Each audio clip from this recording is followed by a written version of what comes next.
first things first, I want to apologize to everyone. As I mentioned at the end of the last episode where I'm going to review New Japan Pro Wrestling, well, I'm unable to watch that particular event. Um, I was unable to watch it on the New Japan on demand because due to some certain thing I don't understand much. And of course, they know also it's also uploaded on Watch Pro Wrestling, but they haven't done that. This has happened before. They pre-tape the whole thing and then they broadcast it later. But they already did that already on the New Japan Demand. Uh, Basically, I won't be able to see it until the next day. But it's only temporary, just to let everybody know. But right now we just have to move forward what we got. So right now we have, of course, other than New Japan that I'm unable to do till the next episode, I got NXT UK, Impact Wrestling, but also two past events that took place on the same day.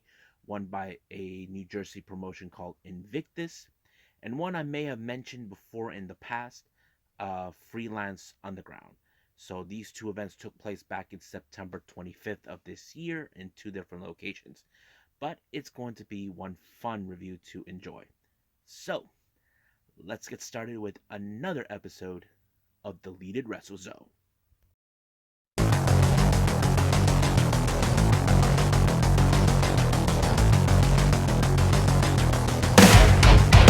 Are you ready? Get up, get up! Get up, get up!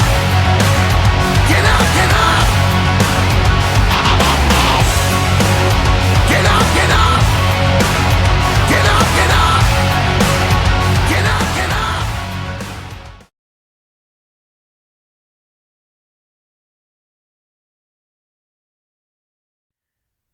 Welcome everybody to Deleted Wrestle Zone, all things that is pro wrestling with AEW, NXT, New Japan Pro Wrestling, Impact Wrestling, the National Wrestling Alliance, various promotions, wrestlers, matches, and championships.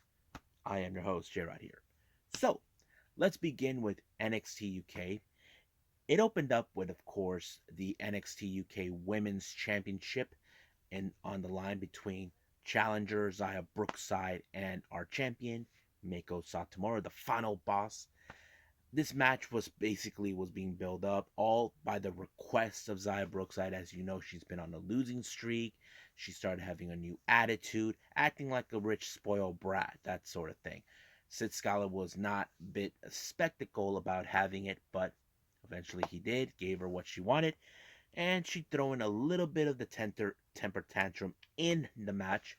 But however, you know how the final boss always overcomes her matches when she did that amazing kick she does in the finish to knock her out, allowing herself to retain the title, which is a good thing. But at the same time, after her match, where she met up with her protege, Amelia McKenzie, they asked her what's next for her. So Mako Satomura is going back to Japan for a few weeks.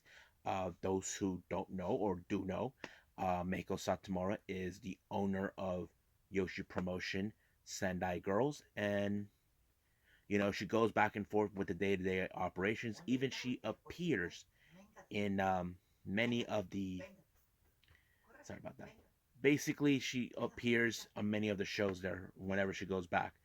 But however, if whenever wherever Mako Satomura is or Amelia McKenzie, we have of course Blair Davenport. Now there is no doubt in my mind that she has that title in her sights. But however, since Mako's going back to Japan, we Amelia McKenzie will remain in the UK, where she can hold her own.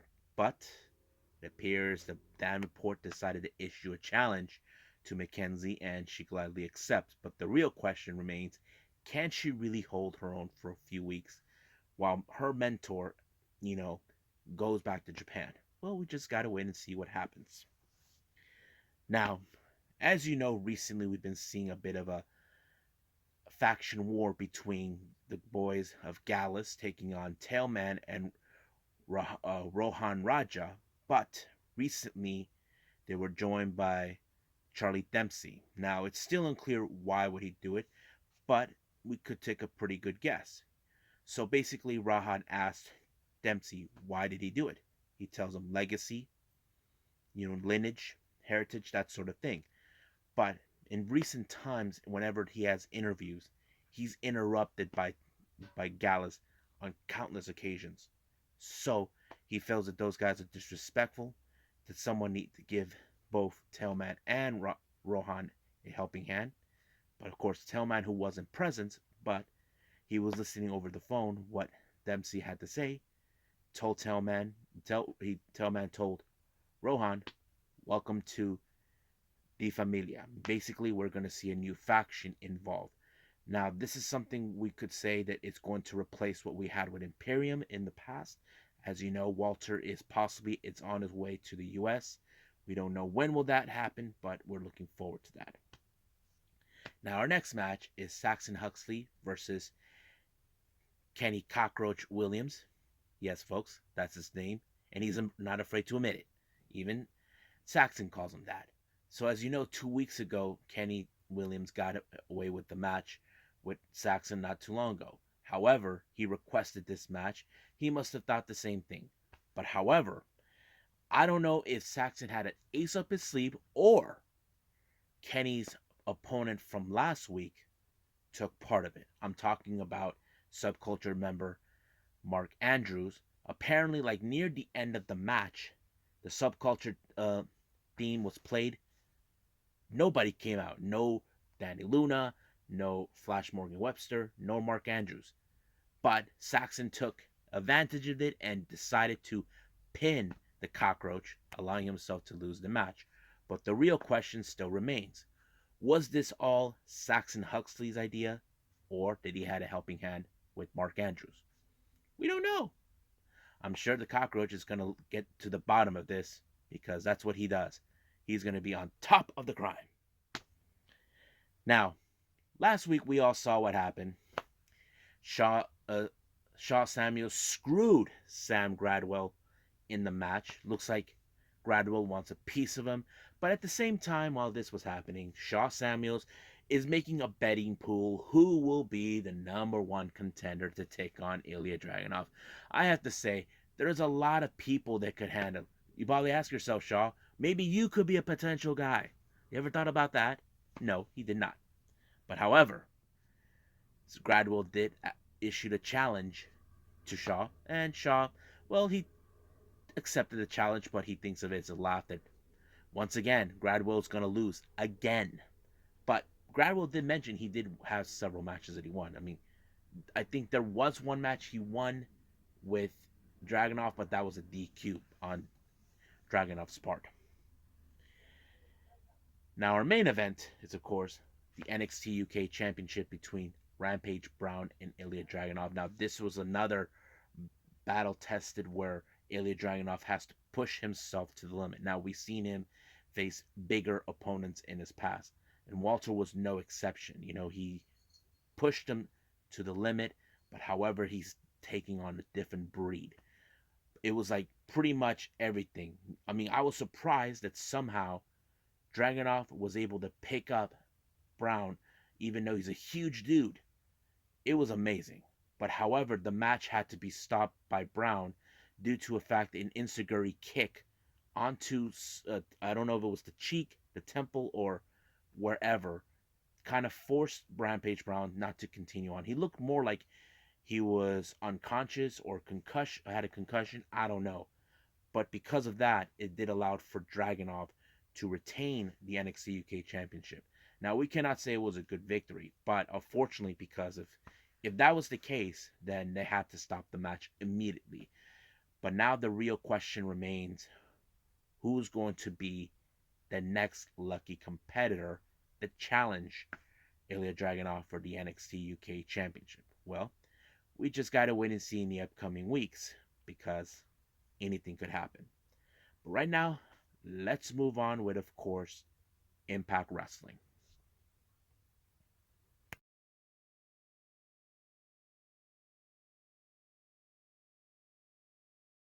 Okay, as you know, starting 2022, In January, we have the next pay-per-view, Hard to Kill. Looks like we're building up some matches for that, and of course, good storylines on the way. It opened up, of course, with Matt Cardona. As you know, Matt Cardona, ever since he first arrived in Impact Wrestling, he's been trying to make a name for himself, try to get opportunities that he couldn't get with you know where. I'm talking about WWE when he had a different name.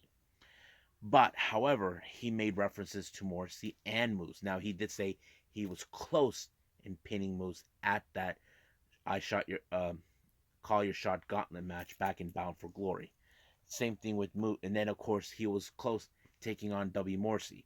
But however, Moose had some things to say, telling him that he will make his Intercontinental run be much shorter, and he called him a mid carder. Basically, is a word that many wrestlers who never made it to the top, but Moose believes that's where he's gonna be. But Matt Cardona did not take that too kindly. But out of nowhere, here comes, of course, W. Morrissey, try to give him the helping hand, protecting his investment, knowing that he gets a shot at Moose for the title. But once they thought they had everything under their control, here comes, of course, Eddie Edwards to give the helping hand, who still has his issues with both Morrissey and, of course, with Moose. So basically, it was later on, was posted out, it was going to be a tag team match with Moose and Morrissey taking on Cardona and Edwards. Now, Violent by Design, as you know, has their issues towards Rhino since he defected out of Violent by Design. All thanks to I Got Kids. That's right, Heat, who came back, put him back into Incensus. And of course, that doesn't sit well for Violent by Design. But later has been told that there's going to be a match between both Eric Young and Rhino. That is going to be one hell of a slobber knocker, as Jim Ross would say, or as CM Punk would say, it's going to be a clobbering time. Now, interesting news coming from Scott D'Amore. You guys may have heard of the Ultimate X. If you guys haven't, then you are missing out. This type of match was designed for cruiserweight competitors, or should I say junior heavyweights, but mostly the X divisioners. This is the type of match where you go up into ropes and you try to bring out the X, but this time they're making history. This time it's the Knockouts' turn. Yes, folks, you heard it right.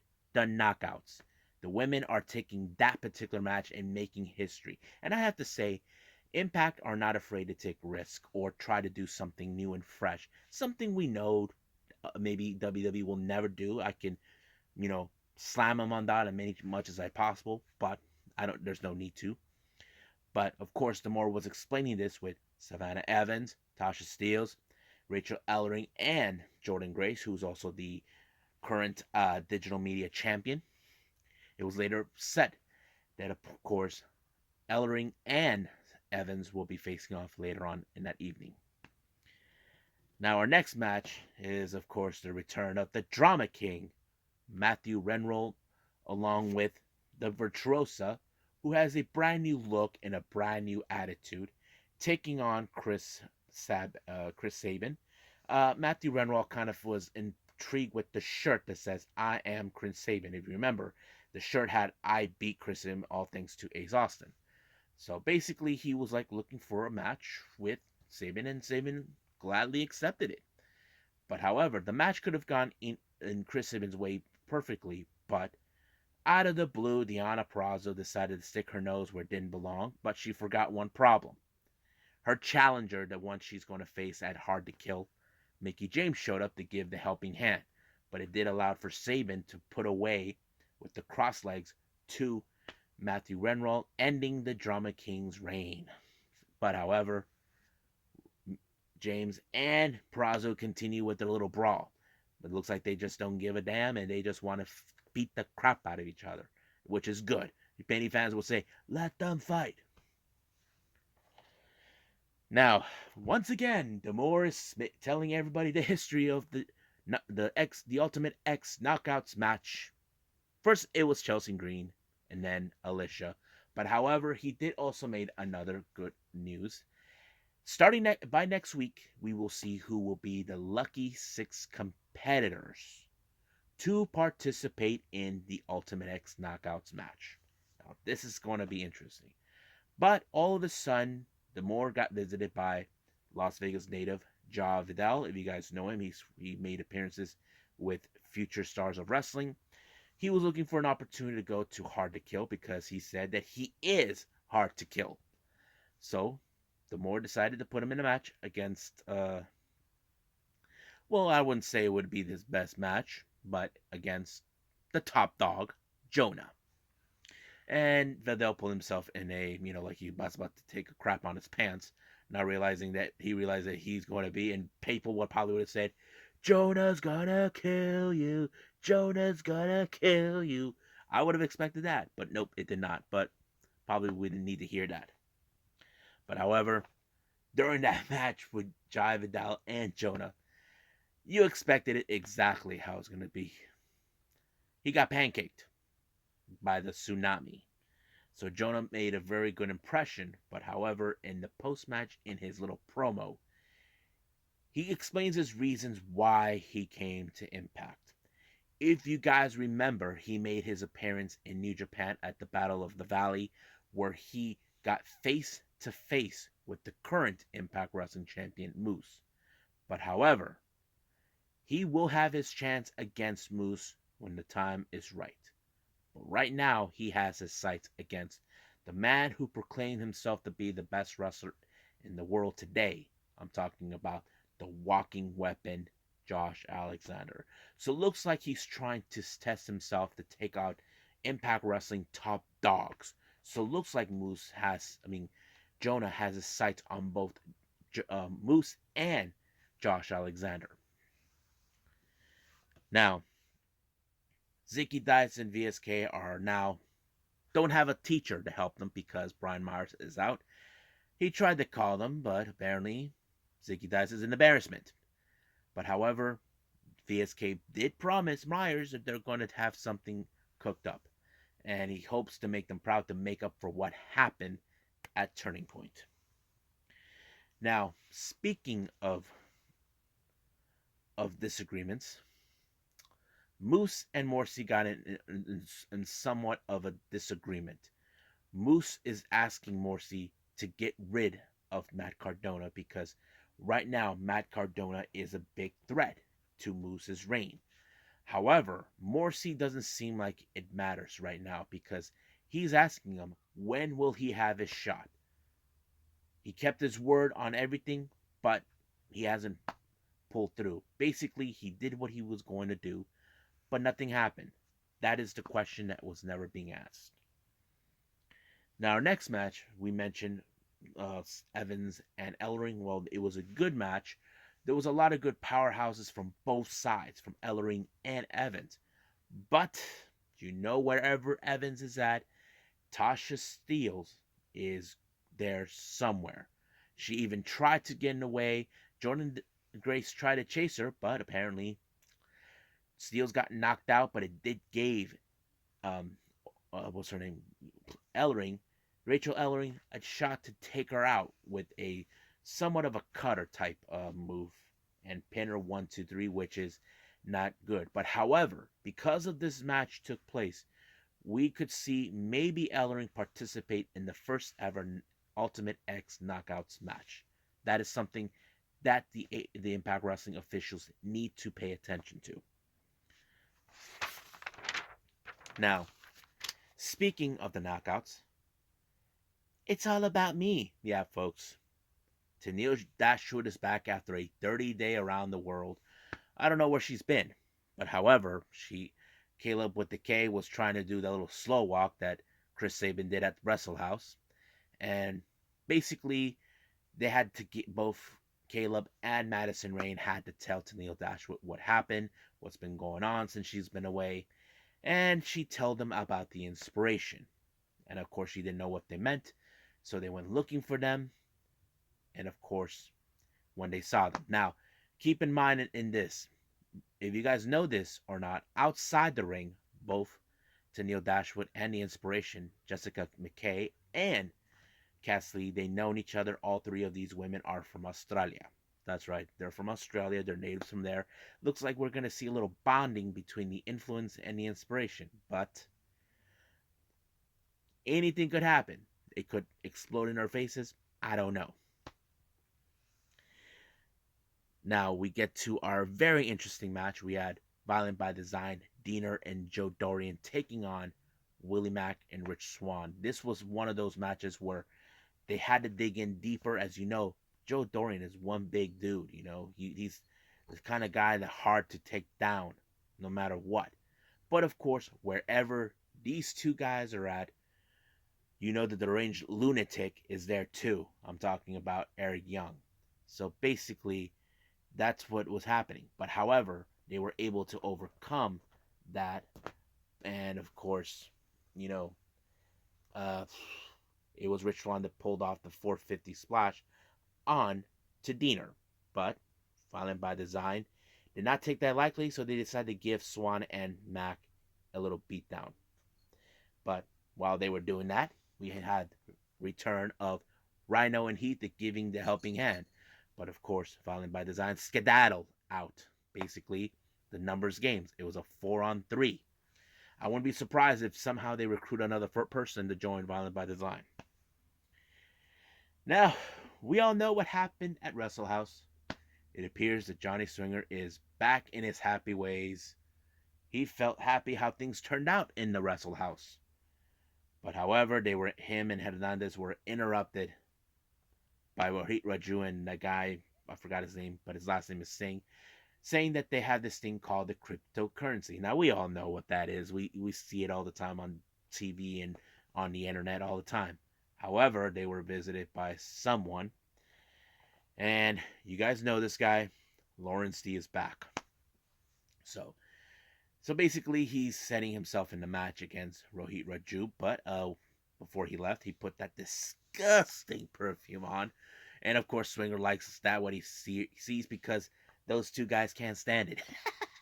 So basically, you know how Swinger is. He's always in a happy mood.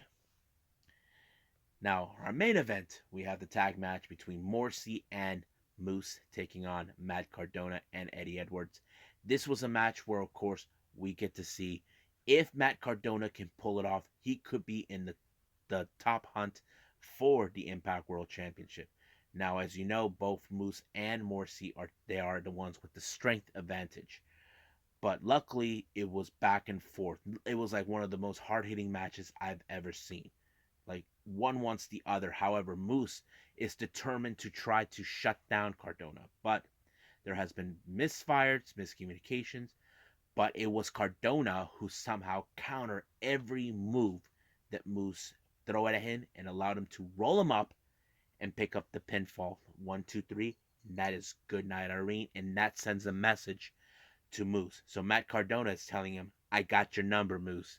However, one person was not too happy, and that is W. Morrissey. He gave him the boot and sent him a direct message. So we could see maybe a rivalry between both Moose and Morrissey.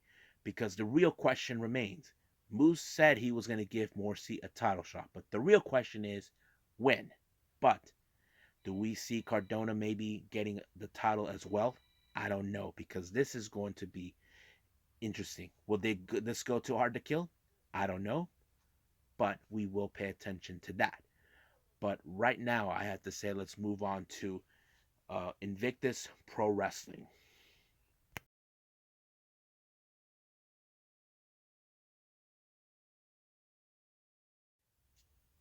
Okay, so this is one of two promotions I'm going to be reviewing right now. This is based out of New Jersey. They did this in Ridgeway Park, I believe. And this promotion is called Invictus Pro Wrestling. Now, I never heard of this promotion before. Don't know much of their history. Um, what I saw in this event, it was pretty interesting. There are some wrestlers I might have seen in other promotions. It doesn't matter where. If I do recognize them, then I'll explain where I saw them. Uh, but yeah, I have to say, Invictus Pro Wrestling was a very interesting show. So let's start from the very beginning. They opened it up with the Invictus Tag Team Title Tournament for in the first round. We have the first one, Even Stevens, Steven Summeret, and Steven Urza. Now, I've seen these guys before at another show. I just don't recall which one.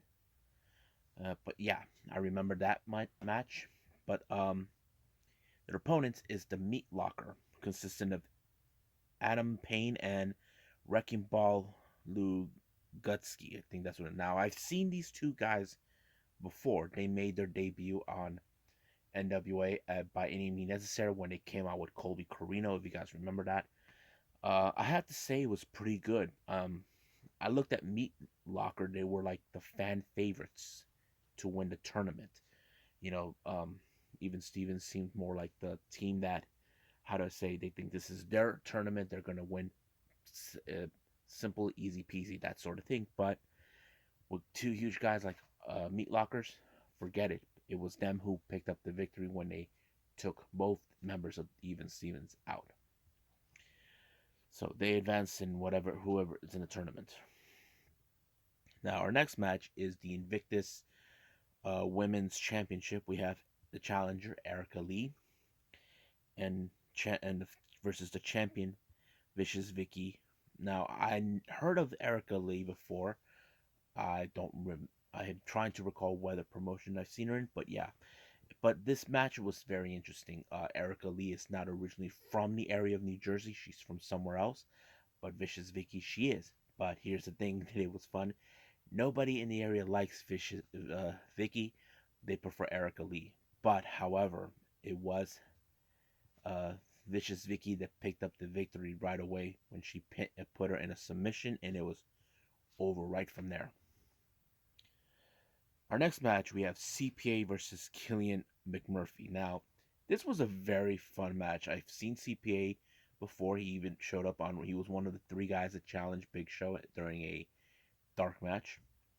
CPA kind of reminds me of IRS back in the day in the 80s and 90s, WWF style. But basically, they were what I like about CPA is that many of the fans were calling Killian McMurphy that there's tax fraud going up in his way. I thought it was good, but however, Killian Dane finished off CPA by putting him in the sleeper chokehold, and of course, CPA had no other choice but to tap out. Next match, we have Kai McKenna taking on Gabby Ortiz. This was also a really fun match. Kai McKenna was pretty impressive. I've seen her maybe once. I just don't remember where. She put Gabby in some sort of leg lock to force her to tap out, allowing herself to win a very impressive match on this one. Now, our next match is continuing more with the Invictus Tag Team Title Tournament. First round, we have Mucho Trouble, consistent of Ben Bishop and Chris Moji, taking on Young, Dumb, and Broke, consistent of Griffin McCoy and Charlie Tiger. Now, Young, Dumb, and Broke are that one faction that Jordan Oliver hangs out with. Uh, he's not in this, just to let anyone know. Jordan Oliver is not in this one, but it was a pretty good match. But however, um, Ben Bishop got away with it when he took out Tiger Charlie with by giving them a low blow, and out of nowhere they allowing themselves to win the tournament to advance, which kind of suck. Our next match is Ken Broadway versus Gio Galvano. Now, Ken Broadway came out with a brand new look. Now, that is something different that I did not expect from him because I've seen him several times on GCW and, of course, in House of Glory. But it was Ken Broadway. They got away with it. He even exploited Gio's knee, which was like his weak point. But Ken Broadway picked it up very good with a low blow and then submission. I mean, and a pinfall from there. Next match, Casey Navarro, who we have seen in MLW, is now making headways, taking on Mike Verna. I have to say this was a very strong match for Casey because he's like the newcomer, the new kid on the block who's making a name for himself, and that's what makes this match interesting. But however, Mike Verna's manager, I forgot his name is Jared, screwed up. Basically, Mike Verna took him out completely. So basically, It's like you screwed me up, so screw you. Now our next match we had the Invictus Social Media Championship between the champion Big Game Leroy taking on I'm Danhausen. I'm very nice and very evil. Yeah, him. I thought it was a fun match, especially when he danced tequila, but it was Big Game Leroy that won the match completely. I think he put him in a power bomb and boom, retained the title. And I thought it was really fun. Um, my thoughts on Invictus Pro Wrestling, it was pretty good. I'm not saying that it's bad, but it's good. Several wrestlers I may have recognized before in previous promotions. It's kind of hard to keeping track where they came from, but there's those who I've seen many times in other independent promotions. But there is another one of Invictus. I can't wait to review that when my day is open for that. But right now, let's move on with the final review, Freelance Underground.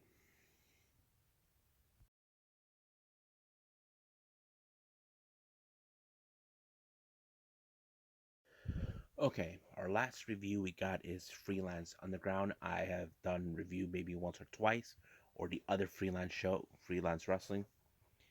This the name of the event is called Dirty Deeds. This took place on the 25th of September.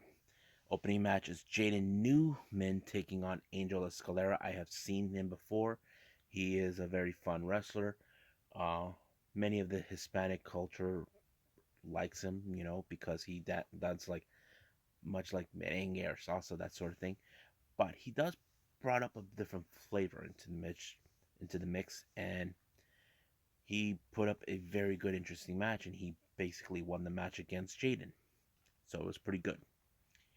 Our next match is a six-way scramble match. We have Pete Youngblood versus Chico Suave versus Alonzo Gonzalez versus Brock Wade versus Levi Everett versus Acid Jazz. Now, these type of scramble matches, these things is hard to predict because they're everywhere. They're anywhere they want where they want to wrestle. I don't know. It's insane. Now, do I had a favorite in this match?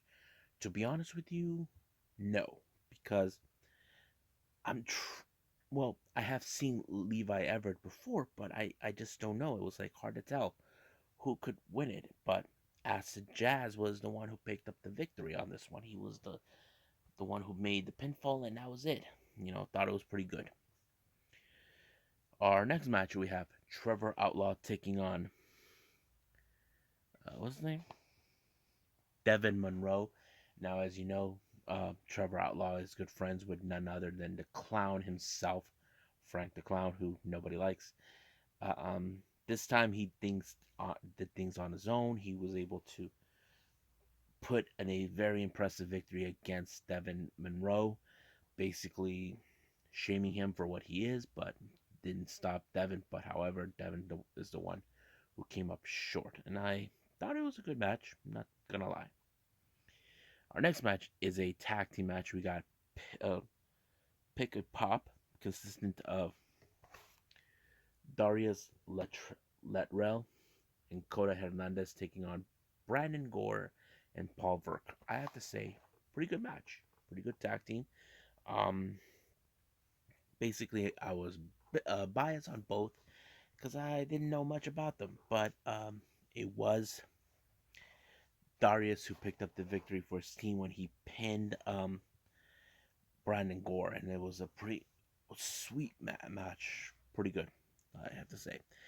Our next match is Frontman Jaw taking on Storm Grayson. I have to say, what a great match. It was a good match. Basically, back and forth pinfalls, back and forth submissions. Neither tried to give up, but until finally it was Jaw who picked up, who actually gave up. His body worn out. He had nothing left in the tank, and it was over right there. So it was good night, Irene. Our next match is for the Freelance Underground Tag Team titles. First team we have Torero and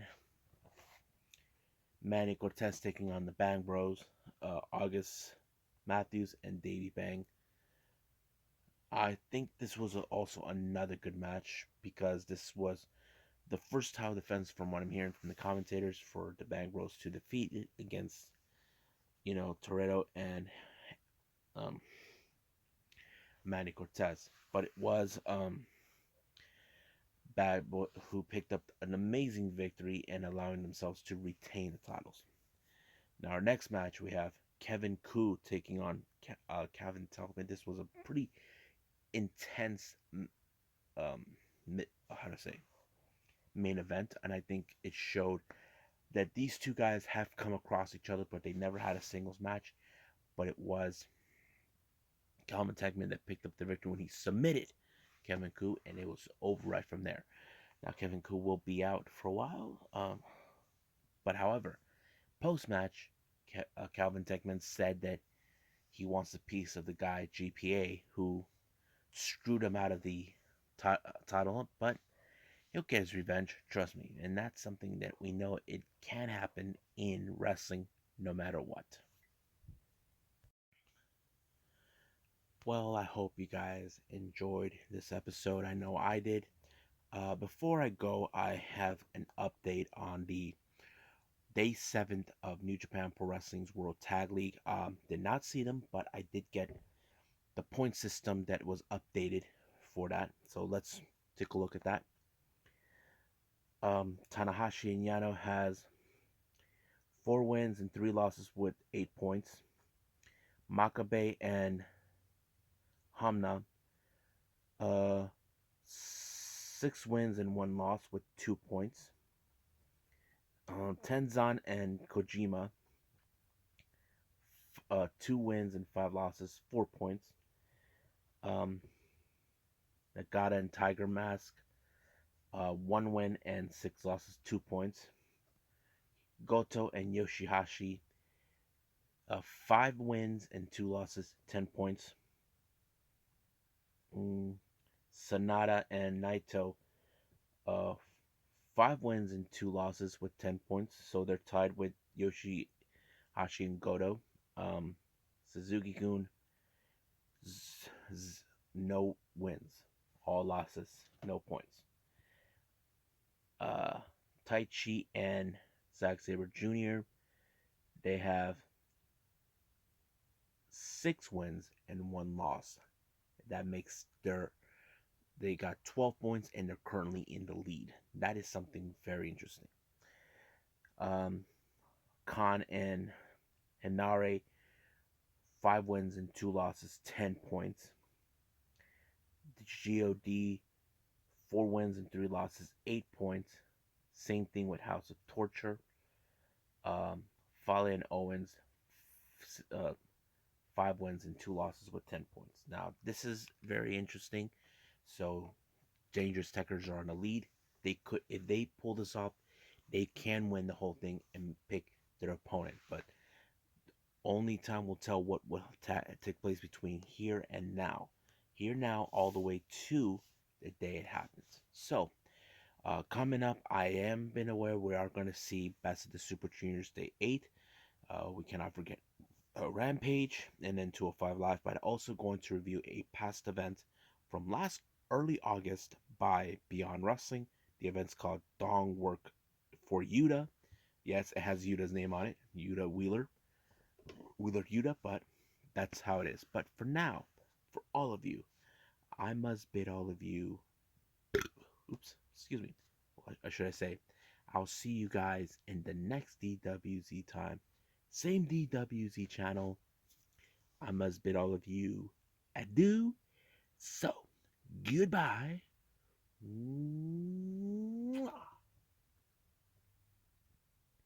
And have a nice day.